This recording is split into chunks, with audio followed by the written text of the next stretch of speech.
बरकते व मुनक़िदिल इबाद मिनल हलकते सय्यदना व मौलाना अबुल क़ासिम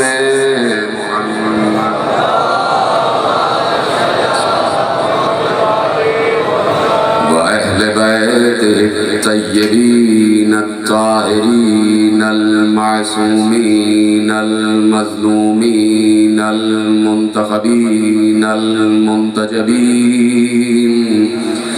अल्लज़ीना अज़हबल्लाहु अन्हुमुर रिज्सा व तह्हरहुम तत्हीरा।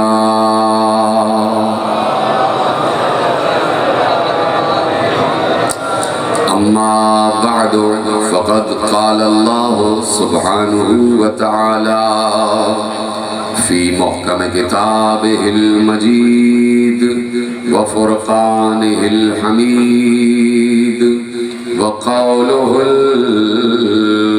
हक़्क़। बिस्मिल्लाहिर रहमानिर रहीम। यारिफूना निअमतल्लाहि सुम्मा युनकिरूनहा व अक्सरुहुमुल काफ़िरून। सल्लल्लाहु अलैहि मोहम्मद।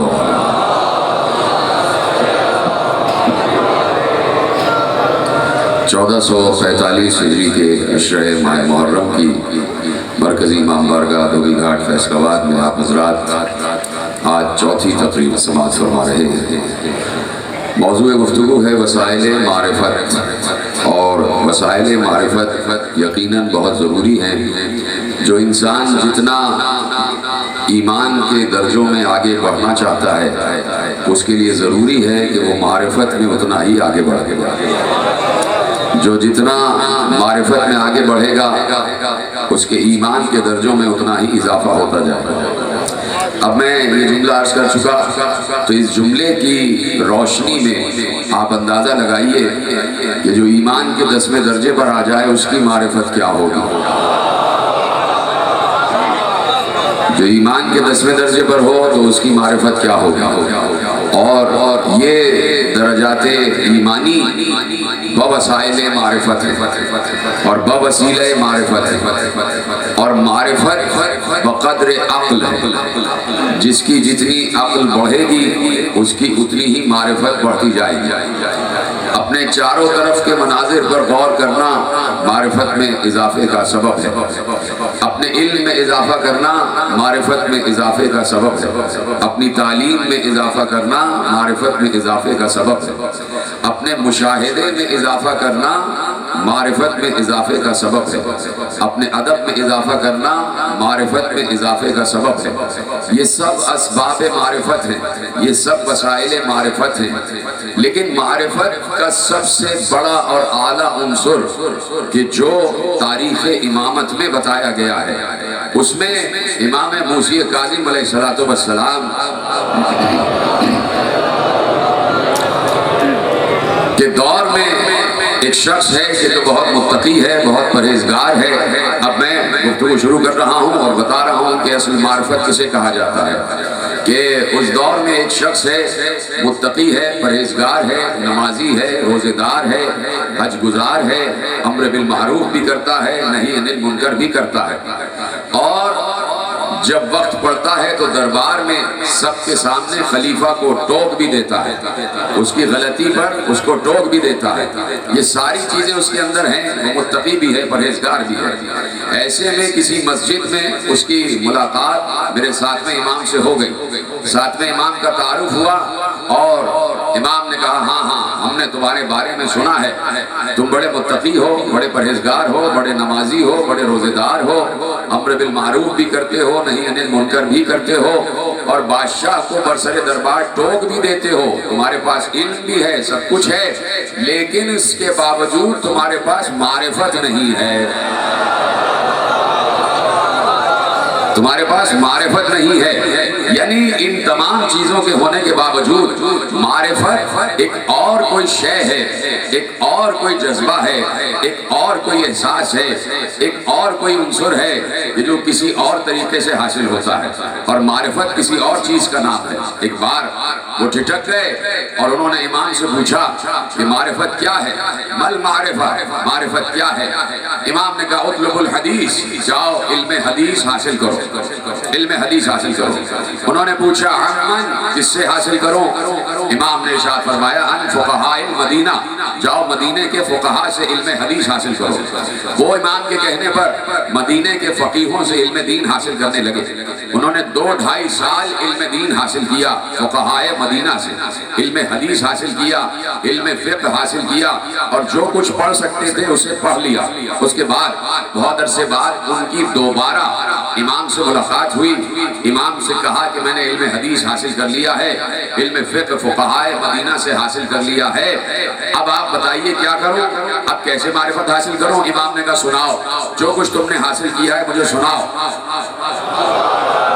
जो कुछ हासिल किया है मुझे सुनाओ। उन्होंने इतने अरसे में जो कुछ हासिल किया था, जो कुछ पढ़ा था, जो कुछ भी इल्म हासिल किया था, वो सारा का सारा इमाम को बयान करते गए करते गए करते गए। जब सब कुछ बयान कर चुके, इमाम ने कहा कुछ रह तो नहीं गया। कहा नहीं, सब बयान कर दिया।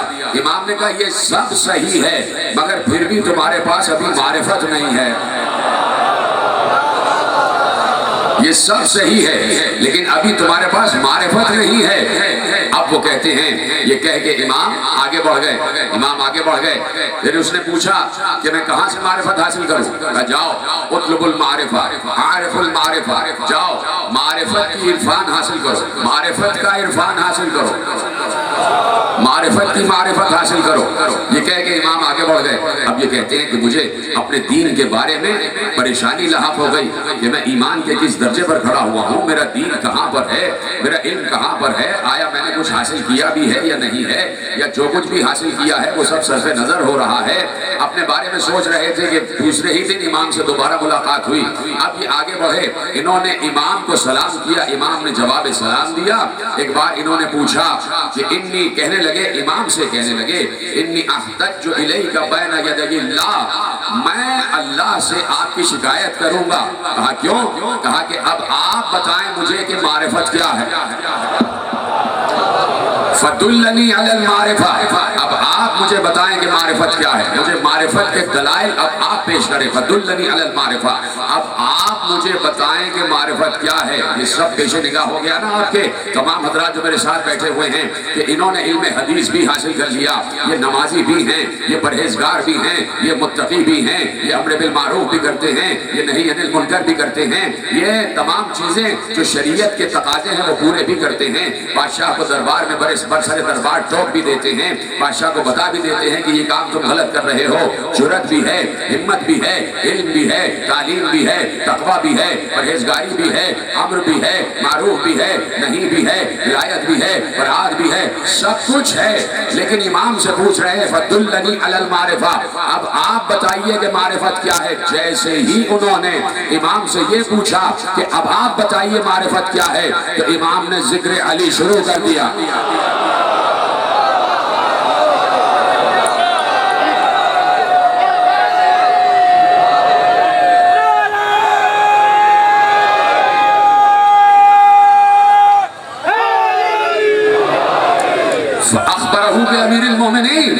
रिवायत के अल्फाज हैं, उसूल काफी में मोहम्मद इब्न याकूब गुलैनी अलैहिर्रहमा ने ये रिवायत लिखी।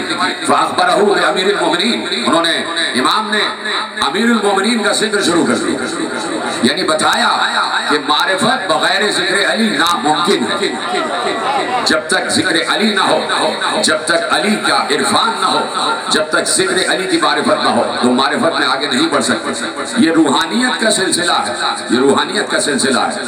ये वो सिलसिले हैं कि जो इंसान को अल्लाह से करीब कर देते हैं। हमारा असल मकसद इस कायनात में आने का ये है कि हम कुर्ब खुदा हासिल करें। तवज्जो है, हम कुर्ब खुदा हासिल करें। अल्लाह तो हमारे करीब है लेकिन हमें ये देखना है कि हम अल्लाह के कितने करीब हैं, हम अल्लाह के कितने करीब हैं। तो अल्लाह का कुर्ब बगैर वसीला नामुमकिन है। अब आप खामोश हो गए इस बार। कुर्ब खुदा बगैर वसीला, वसीले के बगैर नामुमकिन है। इसलिए कि अल्लाह का तारुफ जो हम तक पहुंचा है वो वसीले के तहत पहुंचा। अल्लाह जो हम तक पहुंचा है, उसका तारुफ जो हम तक पहुंचा है वो वसीले के जरिए पहुंचा है। अल्लाह बगैर वसीला हम तक नहीं पहुंचा। हालांकि वो कादिर मुतलक है, हालांकि हर चीज पर कुदरत रखता है। वो चाहता तो हम तक बगैर वसीला पहुंच जाता।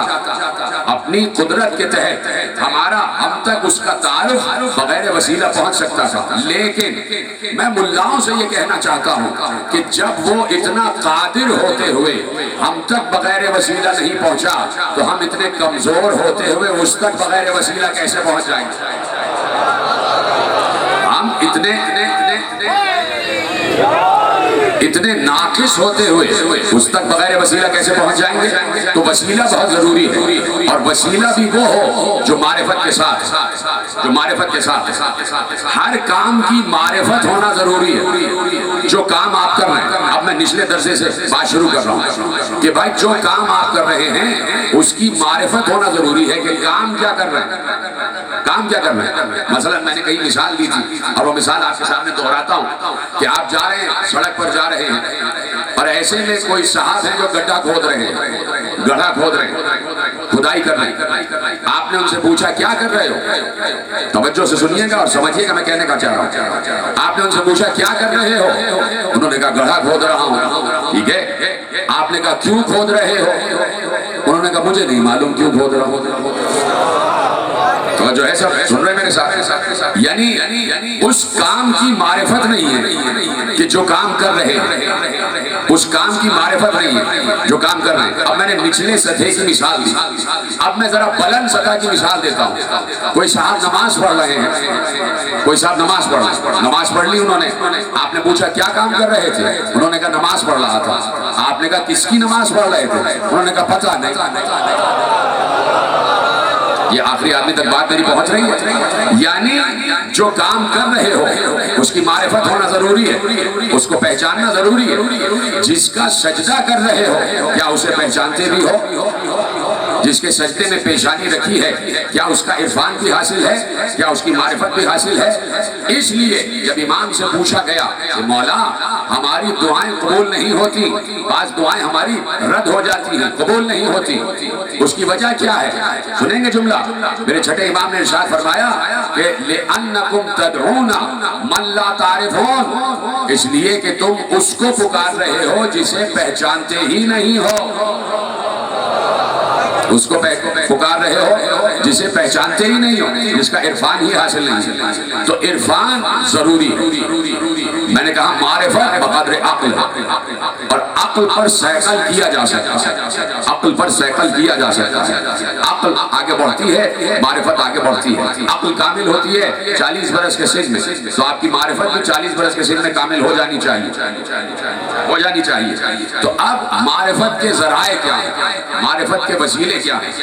अल्लाह ने अपने तक पहुंचने के कुछ वसीले करार दिए, कुछ वसाइल करार दिए, और उन वसाइल को पहचानना बहुत जरूरी है। इसलिए जब आप किसी भी इमाम के रोजे पर जाते हैं, तवज्जो, किसी भी इमाम के रोजे पर जाते हैं तो आप एक जियारत पढ़ते हैं, और जब जियारत पढ़ते हैं तो उसमें एक लफ्ज अदा होता है, एक लफ्ज अदा होता है। और वो लफ्ज क्या है? बहुत आसान लफ्ज है, आप अरबी ही से समझ जाएंगे कि लफ्ज क्या है।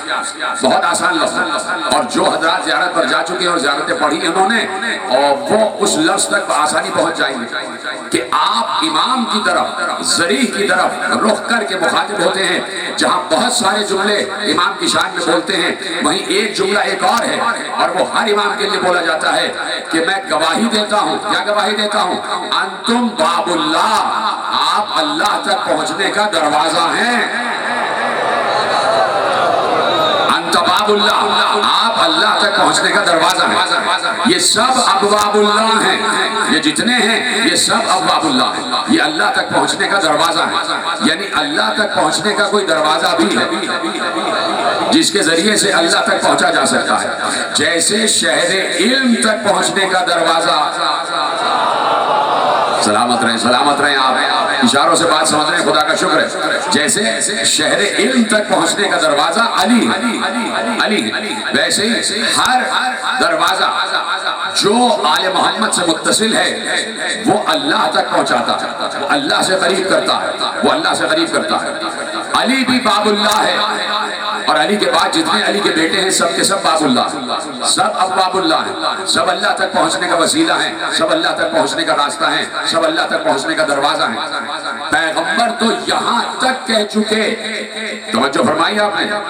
एक मिसाल दे दूं पहले कि ये फैसलाबाद है और हमें यहां से जाना है साहिवाल, तो इसके लिए एक रास्ता मुअय्यन है, एक रास्ता मुअय्यन कि आप यहां से चले और आपने समुद्री क्रॉस करते हुए आगे बढ़ते गए और फिर उसके बाद दो चार रास्ते, दो चार गलियां मुड़ते हुए आप साहिवाल पहुंच गए। अब आप यहां से भी किसी से पूछेंगे कि भाई साहिवाल पहुंचने का रास्ता कहां है, कैसा है, तो उन्होंने बताया भाई इधर जाइए, फिर इधर जाइए, फिर उधर से वो सड़क लीजिए और लीजिए आप 1.5 घंटे में साहिवाल पहुंच जाएंगे। जब आप उस रास्ते पर चलेंगे तो साहिवाल पहुंचेंगे। जीते रहे जिन जिन के हाथ बुलंद हो रहे। जब आप उसी रास्ते पर चलेंगे तो साहिवाल पहुंचेंगे। अपनी मर्जी से कोई रास्ता अपना लिया तो कहीं और तो पहुंच जाएंगे, मंजिल पर नहीं पहुंचेंगे, मंजिल पर नहीं पहुंचेंगे। यानी किसी शहर तक पहुंचने का एक रास्ता है, उस रास्ते पर आप चले तो आप अपनी मंजिलें मखसूस तक पहुंच जाएंगे। आपने कोई और रास्ता अपनाया तो कहीं और पहुंचेंगे, उस मंजिल तक नहीं पहुंचेंगे। ठीक है, पैगंबर ने मस्जिद नबवी के मिंबर पर बैठकर अली को मुखातिब किया और सारे असहाब सामने मौजूद थे, सारे अजिल्ला असहाब किराम सामने मौजूद थे, सारे दर्जात वाले असहाब किराम सामने मौजूद थे, सारे काबिल एहतराम असहाब किराम सामने मौजूद थे। उन सब की मौजूदगी में एक बार अली को मुखातिब करके कहा, जुमला सुनेंगे आप पैगंबर का जुमला, उन सब असहाब की मौजूदगी में पैगंबर ने अली को मुखातिब करके कहा, या अली अंत तरीक़ इलल्लाह, ऐ अली तुम अल्लाह तक पहुंचने का रास्ता हो।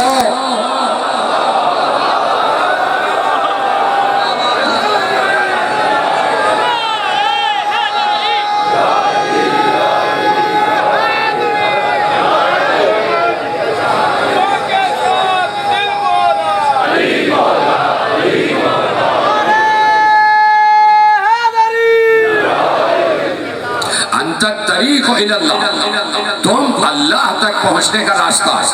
कौन रास्ता है? अली। किस तक पहुंचने का? आप सबने कहा अल्लाह तक पहुंचने का, बिल्कुल सही कहा, लेकिन मैं जरा सा एक जुमला बदल दूं। अल्लाह का भी एक नाम अली है, अस्माए हुस्ना में उसका एक नाम है अल अली, वो भी अली है। अब जुमला आपके हवाले कर रहे हैं आपके हज़्ज़े तबीयत के लिए कि उस अली तक पहुंचने का रास्ता ये अली है। अली से अली तक, जीते रहे, सलामत रहे। अली से अली तक, अली की अपने अबी तालिब अली के आला तक पहुंचा था, अली आला तक पहुंचा था। वो अली आला जिसने मखलूकात के लिए अपना सबसे पहले एक नाम रखा, मखलूकात के लिए अल्लाह तन्हा था और वो अपनी तन्हाई से घबराने वाला नहीं था, वो अपनी तन्हाई से परेशान होने वाला नहीं था, उसे अपनी तन्हाई बांटने के लिए किसी और की जरूरत नहीं थी, वो घबराने वाला नहीं था, वो अपनी तन्हाई में खुद काफी था, अपनी तन्हाई में खुद अपने लिए काफी था, उसे कोई दूसरे की जरूरत नहीं थी कि तन्हाई से घबरा रहा हो तो उसने कहा कि भाई किसी को खल कर दूं ताकि मेरी तन्हाई का साथी हो जाए। नहीं, उसने अगर किसी को खल किया तो अपनी मारिफत के लिए खल किया। बड़ी आसानी सुना आपने जुमला, बचपन से आप ये हदीस कुदसी समाअत फरमा रहे हैं कि कुन्तु कंज़न मख़फ़िय्या फ़अहबब्तु लक अन उअरफ़ फ़ख़लक़तुका या मोहम्मद, मैं छुपा हुआ खजाना था, मैंने चाहा कि मैं पहचाना जाऊं, तो ए मोहम्मद मैंने तुमको खल किया, यानी अपनी मारिफत के लिए एक मखलूक खल कर दी। जब कोई भी नहीं है, जब अव्वल मखलूक भी नहीं है और सिर्फ अल्लाह अकेला है, तन्हा है, उस वक्त उसका नाम अल्लाह भी नहीं था, उस वक्त उसका कोई नाम नहीं था, कोई नाम नहीं था, उसको किसी नाम की जरूरत भी नहीं थी। इसलिए कि नाम की जरूरत उस वक्त पड़ती है कि जब कोई पुकारने वाला हो। उसको कोई पुकारने वाला ही नहीं था तो उसका कोई नाम भी नहीं था। जब उसने, मासूम इरशाद फरमाते हैं कि जब उसने मखलूक के खल्क करने का इरादा किया, जब उसने मखलूक के खल्क करने का इरादा किया तो उसके इल्म में ये बात थी कि ये मखलूक परेशान भी होगी, ये मखलूक घबराहट का शिकार भी होगी, ये मखलूक मुश्किल में गिरफ्तार भी होगी और इसे अपनी मुश्किल कुशाई के लिए कोई मुश्किल कुशा चाहिए होगा। इसे अपनी मुश्किल को रद्द करने के लिए कोई हाजत रवा चाहिए होगा, कोई ऐसा चाहिए होगा जिसे ये पुकारे और वो मदद के लिए आ जाए। तो अल्लाह ने मखलूक की मुश्किलात को रद्द करने के लिए अपना जो सबसे पहला नाम रखा वो था अलीउल अजीम, वो था अलीउल अजीम। सबसे पहला जो उसने अपना नाम रखा वो था अलीउल अजीम। यानी वो चाहता है कि मुश्किल में उसे या अली कह के पुकारा जाए। बड़ी आसानी से सुना आपने जुमला मेरे अजीजों। वो चाहता है कि मुश्किल में उसे ही पुकारा जाए और जब पुकारा जाए तो या अली कह के पुकारा जाए, या अली कह के पुकारा जाए। इसीलिए जब हम एक दूसरे से मिलते हैं तो हाथ मिलाते वक्त या अली मदद कहते हैं कि अल्लाह को याद कर रहे होते, उसे याद कर रहे होते। तो भाई वो चाहता ये है कि उसे पुकारा जाए। तो बात ये है कि हम अपनी मुश्किल में पुकारते उसे ही सलामत रहे, सलामत रहे, पुकारते उसे ही हैं, अपनी मुश्किल में उसे ही पुकारते हैं। लेकिन बात ये है कि हजार बरस से अज अजल सुन्नते खुदाबंदी ये है कि हम पुकारते उस अली को है जो अल्लाह है और वो भेजता उस अली को है जो अबू तालिब का बेटा है।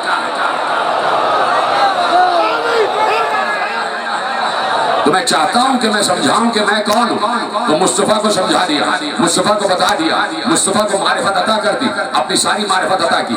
खुद रहमान था तो मुस्तफा को भी रहमान बना दिया, खुद रहीम था तो मुस्तफा को भी रहीम बना दिया, खुद रऊफ था तो मुस्तफा को भी रऊफ बना दिया, खुद करीम था तो मुस्तफा को भी करीम बना दिया, खुद खालिक था तो मुस्तफा को भी खालिक बना दिया, खुद राज़िक था तो मुस्तफा को भी राज़िक बना दिया, खुद गफूर था तो मुस्तफा को गफूर बना दिया, खुद गफ्फार था तो मुस्तफा को भी गफ्फार बना दिया, खुद कहार था तो मुस्तफा को भी जलाल का आईना बना दिया, खुद सबूर था तो मुस्तफा को भी सबूर बना दिया, खुद शकूर था तो मुस्तफा को भी शकूर बना दिया, खुद सत्तार था तो मुस्तफा को भी सत्तार बना दिया, खुद मोमिन था तो मुस्तफा को भी मोमिन बना दिया, खुद मुहैमिन था तो मुस्तफा को भी मुहैमिन बना दिया, खुद मुतकब्बिर था तो मुस्तफा को भी इस लायक कर दिया कि वो तकब्बुर करे, खुद खुद खुद सलाम था तो मुस्तफा को भी सलाम बना दिया, खुद मुहैमिन था तो मुस्तफा को भी मुहैमिन बना दिया, खुद कुद्दूस था तो मुस्तफा को भी कुद्दूस बना दिया, खुद सलाम था तो मुस्तफा को भी सलाम बना दिया, खुद लतीफ था तो मुस्तफा को भी लतीफ बना दिया, खुद खबीर था तो मुस्तफा को भी खबीर बना दिया, खुद समी था तो मुस्तफा को भी समी बना दिया, खुद अलीम था तो मुस्तफा को भी अलीम बना दिया, खुद बशीर था तो मुस्तफा को भी बशीर बना दिया। बस एक बात रह गई कि खुद लाशरीक था तो मुस्तफा को लाशरीक ना रहने दिया। मुस्तफा के नूर के दो टुकड़े किए, एक का नाम मोहम्मद, एक का नाम अली।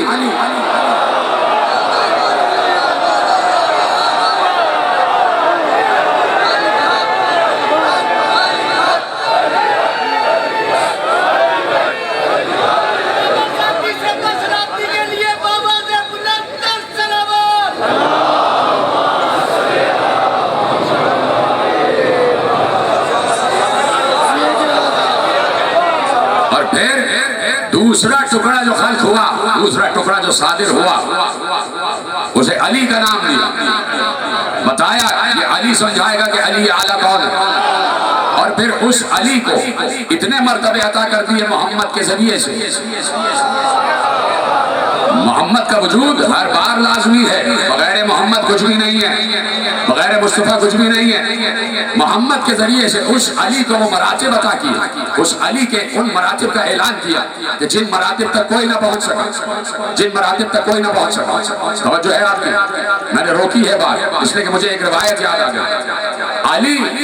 अली को मानना कितना जरूरी है और अली को मानना कितना हसास है और अली को मानना कितना मुहिम है, कितना अहम है अली को मानना। और अली को न मानने से, अली पर एतराज करने से, अली के बुग़्ज़ से होता क्या? मजमुउल फवाइद एक किताब है, अल्लामा हैसमी आलिम अहले सुन्नत है, और उन्होंने तिबरानी के हवाले से एक रिवायत लिखी, दोनों हवाले अहले सुन्नत हवाले, अल्लामा हैसमी और इमाम तिबरानी, अल्लामा तिबरानी, तो आपको मैंने हवाले दे दिए, तैयार है सुनने के लिए? वो कहते हैं कि रावियों का सिलसिला पूरा उन्होंने लिखा हुआ, मैं रावियों के सिलसिले को तर्क करता हुआ रिवायत शुरू करता हूँ। उन्होंने कहा कि पैगंबर ने यमन की जंग में अली को सरदार बनाया और जबल की जंग में खालिद बिन वलीद को सरदार बनाया, और कहा जहां ये दोनों लश्कर जमा हो जाएं तो फिर सरदार दोनों लश्करों का अली होगा। अल्लामा हैसमी लिख रहे हैं, आलिम अहले सुन्नत लिख रहे हैं। अगर उन्होंने ये रिवायत ना लिखी होती तो मैं मिंबर से बयान ना करता। उन्होंने रिवायत कि दो लश्कर तरतीब दिए, एक यमन का और एक जबल का, कहा ये दोनों लश्कर जब मिल जाए तो सरदार अली होगा, और इत्तेफाक ये होगा कि दोनों लश्कर मिल गए और जो जंग हुई उसमें फतह हो गई, और इतना माले गनीमत मिला कि जितना उससे पहले किसी जंग में ना मिला। अली ने खुम्स के तौर पर, अल्लामा हैसमी लिख रहे हैं कि अली ने खुम्स के तौर पर एक कनीज अपने लिए रख ली, एक कनीज अपने लिए रख ली। तो खालिद बिन वलीद ने हजरत बुरैदा से कहा कि देखो अली ने अपने लिए कनीज रख ली, एक एक लफ्ज का जिम्मेदार हो, किताब का हवाला दे चुका, ऐसे ही लिखा है जैसे किताब से पढ़ रहा हूँ, किताब में ऐसे ही लिखा है जैसे मैं पढ़ रहा हूँ। तो हजरत खालिद बिन वलीद ने हजरत बुरैदा से कहा कि देखो अली ने अपने लिए कनीज रखी, और मैं चाहता हूं कि ये बात जाके तुम रसूल अल्लाह को बताओ, ये बात जाके रसूल अल्लाह को बताओ। वो चले मदीने पहुंचे, रसूल अल्लाह के घर के सामने पहुंचे, कुछ लोग खड़े हुए थे, पता चला रसूल अल्लाह अंदर हुजरे में तशरीफ फरमा। इधर लोगों ने हजरत बुरैदा को देखा, और हजरत बुरैदा को देखने के बाद कहा क्या खबर है? हजरत बुरैदा ने कहा बहुत अच्छी खबर है, इस्लाम के लश्कर को फतह अता हुई है और बहुत माल गनीमत हाथ लगा। तो उन लोगों ने पूछा यहाँ क्यों आए हो? पैगंबर सारी बातें अंदर सुन रहे थे, पैगंबर सारी बातें अंदर सुन रहे थे। उन्होंने कहा कि यहाँ क्यों आए हो? एक एक लफ्ज का जिम्मेदार हूँ, मैंने हवाले दे दिए। सारे लोगों ने पूछा जो पैगंबर के घर के बाहर खड़े थे कि यहाँ क्यों आए हो? कहा इसलिए आया हूँ कि पैगंबर को एक खबर पहुंचाना। तो कौन सी खबर? कहा अली ने माल गनीमत में से अपने लिए एक कनीज रख ली। कहा भाई ये बात तो रसूल अल्लाह को जरूर पहुंचाओ, ताकि रसूल अल्लाह को अली की हकीकत मालूम हो जाए और उनकी निगाह में अली का दर्जा घट जाए। ये लिखा हाँ भाई रसूल अल्लाह को बताओ। ऐसे में रसूल अल्लाह जलाल के आलम में बाहर आ गए, जलाल के आलम में बाहर आए और आकर सबको मुखातिब करके कहा मुझे समझ में नहीं आता कि तुम लोग अली पर एतराज करके लेना क्या चाहते हो।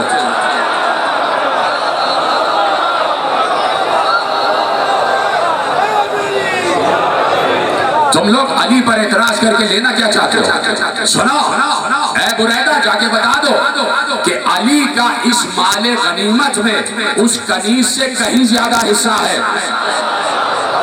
अली का इस माले गनीमत में उस कनीज से कहीं ज्यादा हिस्सा है। कहा क्यों?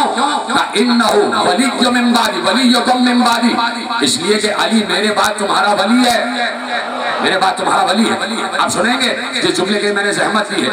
एक बार जैसे ही हजरत बुरैदा ने ये सुना कि पैगंबर जलाल के आलम में आ गए तो फौरन कहा या रसूल अल्लाह बिस्सोहबा, ऐ रसूल अल्लाह आपको मेरी पिछली सहाबियत का वास्ता, इल्ला बसत्ता यदका, इल्ला बसत्ता यदका, ऐ पैगंबर है रसूल अल्लाह आपको मेरी सहाबियत का वास्ता, अपना हाथ आगे बढ़ाएं, अपना हाथ आगे बढ़ाएं ताकि मैं दोबारा आपकी बैअत करूं और दोबारा इस्लाम लाऊं।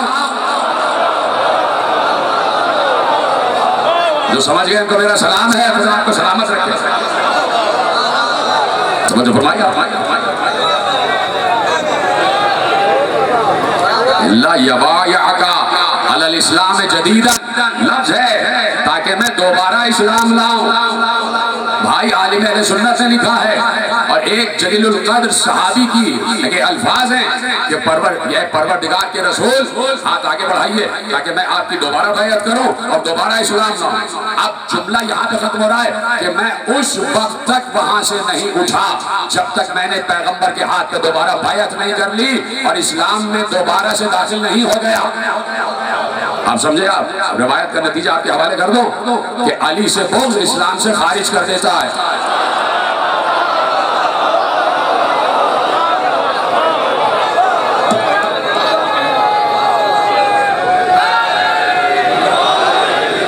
क्यों ऐसा क्यों है? ये अली का मर्तबा ऐसा क्यों है? क्यों इतना मर्तबा अली को मिला?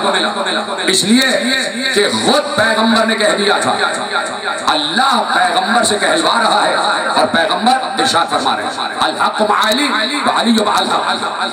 हक़ अली के साथ है और अली हक़ के साथ है। इस पर पूरी तकरीर में कर चुका 2 साल पहले। हक़ अली के साथ है और अली हक़ के साथ है, वो चीज नहीं दोहरा रहा। आज एक नया ज़ाविया आपके हवाले कर रहा हूं, नई रिवायत तो नहीं, रिवायत तो पुरानी है, एक नया ज़ाविया आपके हवाले कर रहा हूं। अली हक़ है और अली हक़ के साथ है और हक़ अली के साथ है।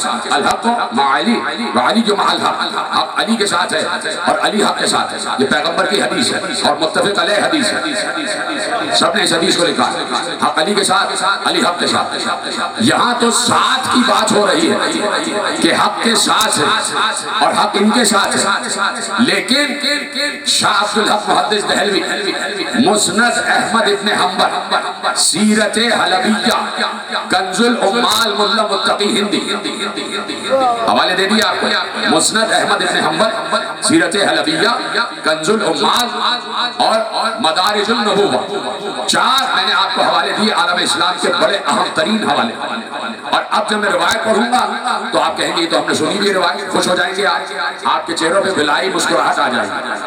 रिवायत ये है कि फतेह मक्का है, दोशे रसूल है, कदम अली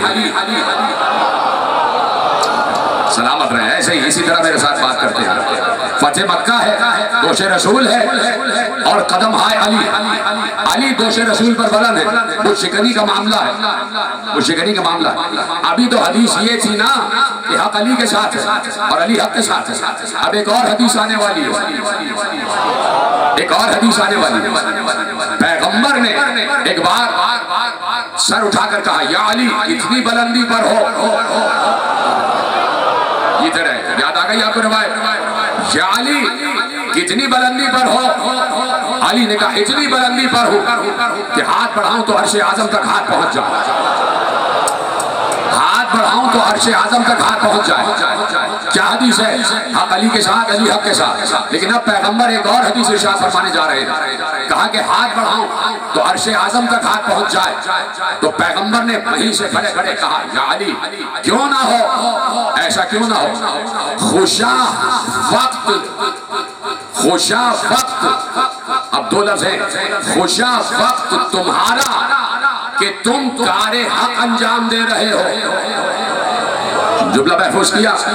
अब दूसरा जुमला देने जा रहा हूं, इस जुमले को समझिएगा कि पैगंबर की पहले हदीस क्या आई, अल हक़ मा अली व अली मअल हक़। अब पैगंबर दूसरी हदीस देने जा रहे हैं।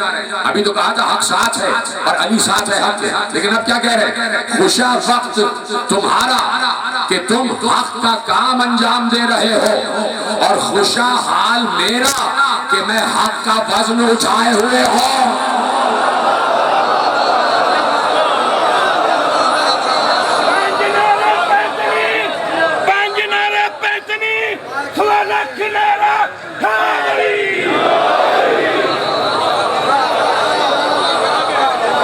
खुशा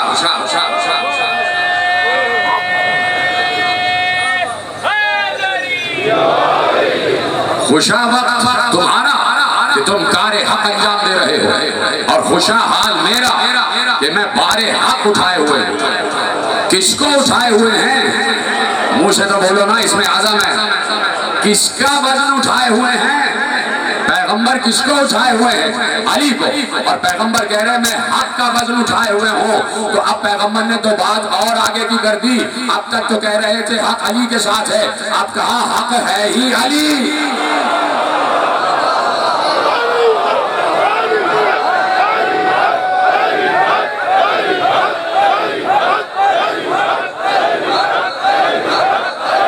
सब मिलके बोलेंगे, मुझे आवाज बुलंद चाहिए।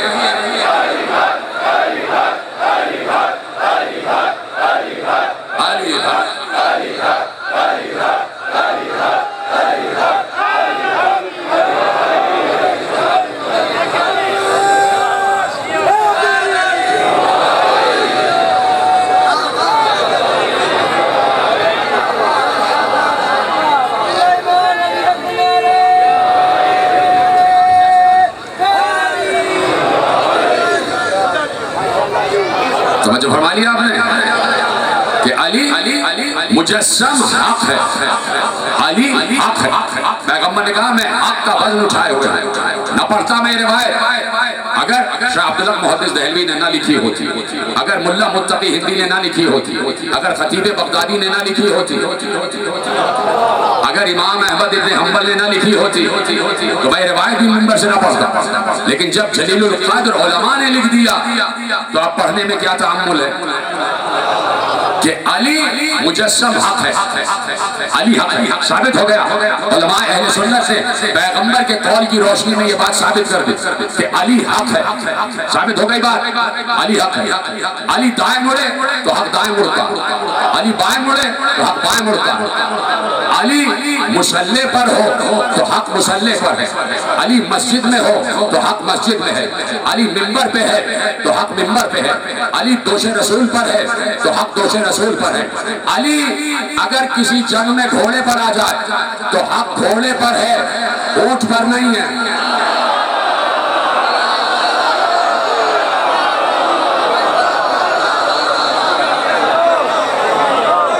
जिधर जिधर अली मुड़ेगा उधर उधर हक मुड़ेगा। तो अली मुजस्सम हक है, अली मुजस्सम हक है, अली मुजस्सम हक है। उलमाए अहले सुन्नत ने, मुक़्तदर उलमाए अहले सुन्नत ने लिख दिया कि अली मुजस्सम हक है, सर से पांव तक अली हक है। जब ये बात साबित हो गई, मैंने कह दिया ना, मैं ये जुमला न कहता अगर उलमाए अहले सुन्नत, हमारे अजीज तरीन अहले सुन्नत भाइयों के उलमा ने ना लिखा होता। मैं कदर करता हूँ अपने तमाम अहले सुन्नत भाइयों की और अपने अहले सुन्नत भाइयों के उलमा की कि उन्होंने इतना अली अली किया है। मारिफत की राहों पे वो आगे बढ़ रहे हैं, हमसे ज्यादा अली अली वो कर रहे हैं। मारिफत की राहों में वो आगे बढ़ रहे हैं। तो अब जब साबित हो गया कि अली हक है तो लीजिए अब मैं एक आयत आपके हवाले करता हूँ, अब सुनना और आयत के तर्जुमे ही से समझ जाना कि मेरा मत, बल्कि मेरा नहीं खुदा का मत नजर क्या है। जब ये बात साबित हो गई हदीस से कि अली हक है तो अल्लाह ने कुरान में इरशाद फरमाया, इतने आसान अल्फाज हैं, यकीन करो मैं तुमसे इल्तिजा करता हूँ कि अरबी ही से समझ जाना, तर्जुमे की जहमत मुझे ना हो। अब जब साबित हो गया कि अली हक है तो अल्लाह ने कुरान में कहा अल हक़्क़ु मिन रब्बिका,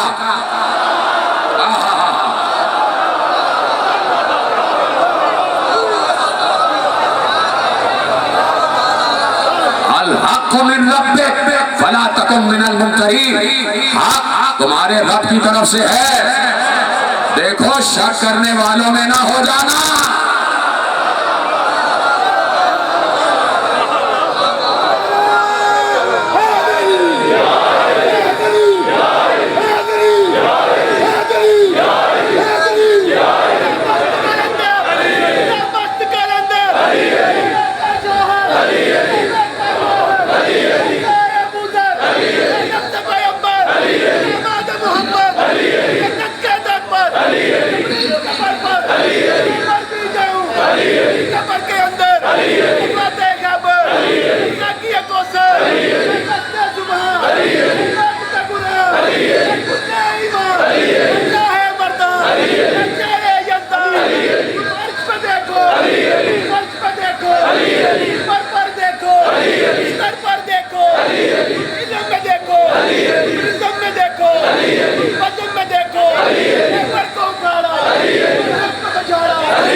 हक़्क़ु मिन रब्बिक फला तकुन मिनल मुमतरीन, हक़ तुम्हारे रब की तरफ से है। देखो शक करने वालों में ना हो जाना, शक से अल्लाह को बड़ी नफरत है। शक्की मिजाज कभी अली मिजाज हो ही नहीं सकता, कभी अली पसंद नहीं हो सकता, कभी मोहम्मद और अली को वो नहीं समझ सकता कि जिसके दिल में शक का बीज बोया जा चुका हो।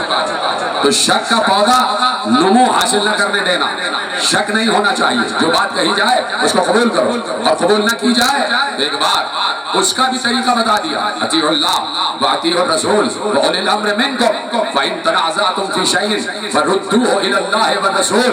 अगर तुम्हारे दरमियान किसी बात में इख्तिलाफ हो जाए तो झगड़ा न करना, उस इख्तिलाफ को अल्लाह और रसूल की तरफ मुंतकिल कर देना, फैसला अल्लाह और रसूल से लेना।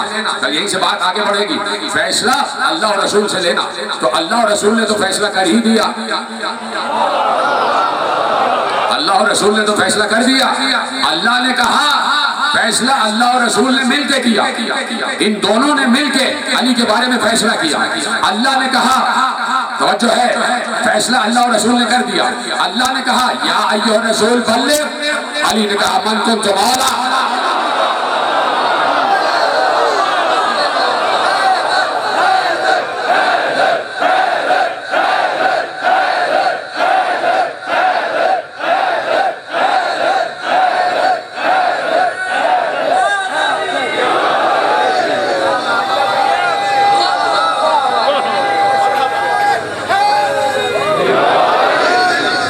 अल्लाह ने कहा बल्लिग, रसूल ने कहा ईमान कुंतु मौला फहद अली मौला।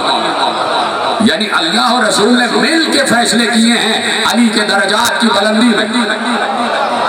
दोनों ने चाहा है कि अली को बुलंद किया जाए। वजह यह है कि इम्तिहान उम्मत होगा अली की वजह से, इम्तिहान होगा अली की वजह से। नहीं तो अल्लाह और रसूल को तो सब मानते हैं, रसूल को तो मुनाफिक भी मानता है। इज़ा जाअकल मुनाफिकून क़ालू नशहदु इन्नका लरसूलुल्लाह वल्लाहु यअलमु इन्नका लरसूलुहु वल्लाहु यअलमु इन्नका लरसूलुहु वल्लाहु यशहदु इन्नल मुनाफिकीना लकाज़िबून। ये मुनाफिक आपके पास आके कहते हैं कि आप अल्लाह के रसूल हैं, यानी मुनाफिक मानता है, मुनाफिक अल्लाह का रसूल मानता है रसूल को, लेकिन अल्लाह ने कहा हमें मालूम है तुम अल्लाह के रसूल हो, लेकिन ये मुनाफिक झूठे हैं, ये मुनाफिक झूठे, मुनाफिक झूठे। अगर आपकी इजाजत हो तो एक रिवायत और पढ़ दूं, एक रिवायत और पढ़ दूं। देखिए अल्लामा जलालुद्दीन सुयूती ने तफसीर दुर्र मंसूर में एक रिवायत लिखी, और रिवायत खलीफा दोया हजरत उमर इब्न खत्ताब रजी अल्लाह अन्हु से, बहुत अजीम सहाबी, बहुत अजीम खलीफा, और उनसे एक रिवायत, उन्होंने रिवायत लिखी है कि मैंने रसूल अल्लाह से सुना, मैंने रसूल अल्लाह से सुना। तफसीर दुर्र मंसूर जलालुद्दीन सुयूती, उन्होंने कहा कि मैंने रसूल अल्लाह से सुना। आप सुनने के लिए तैयार, आप सुनने के लिए तैयार हैं? मैंने रसूल अल्लाह से सुना कि जो मुझसे मोहब्बत करे, हाय हाय हाय, जो मुझसे मोहब्बत करे, फिर सुनिए जुमला, जो मुझसे मोहब्बत करे और अली से बुग़्ज़ रखता हो तो झूठा है।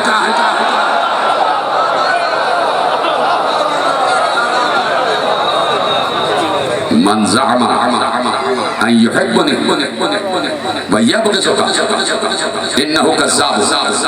जो ये ज़ाम करता है कि वो मुझसे मोहब्बत करता है लेकिन अली से बुग़्ज़ रखता है तो वो झूठा।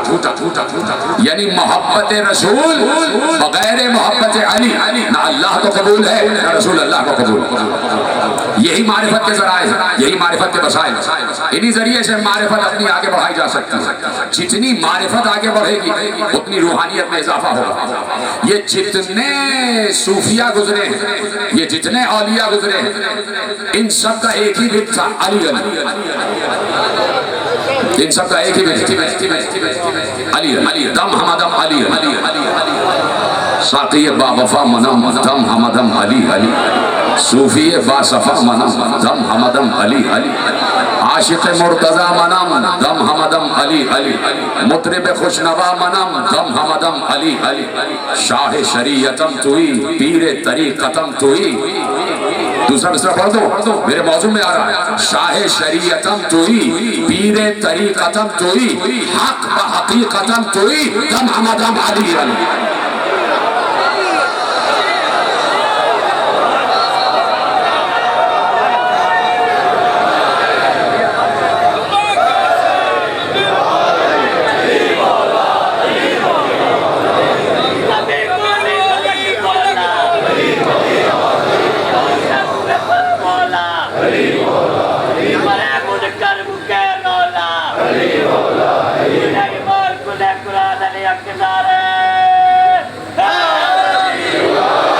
शम्स तुई, कमर तुई,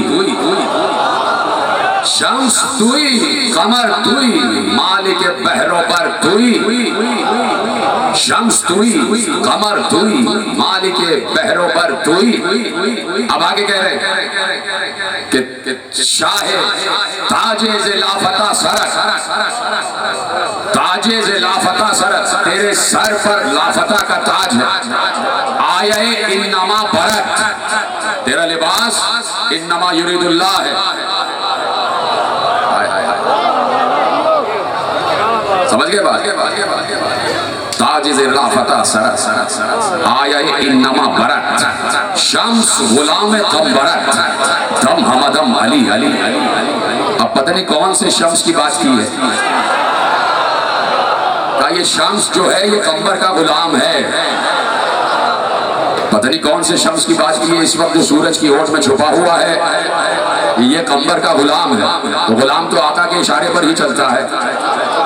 तो जो भी वली गुजरा है, जो भी सूफी गुजरा है, उसका शजरे विलायत जब तक अली से जाके ना मिले वो वली वली नहीं कहलाता।